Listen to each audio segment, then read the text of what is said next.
Hey guys, it's Kylie from WTI.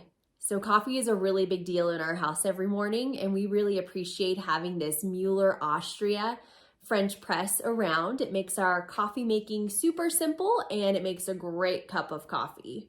There are quite a few things I really enjoy about this French press, but I think the biggest piece is that it feels really durable.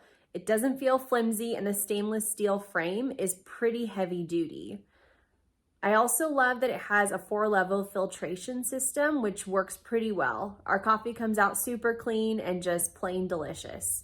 I can wash the stainless steel pieces and throw the glass into the dishwasher. It just makes cleanup super easy. I also love how much coffee I can get out of this French press. We usually get 2 to 3 mugs worth, which I think is a pretty good amount.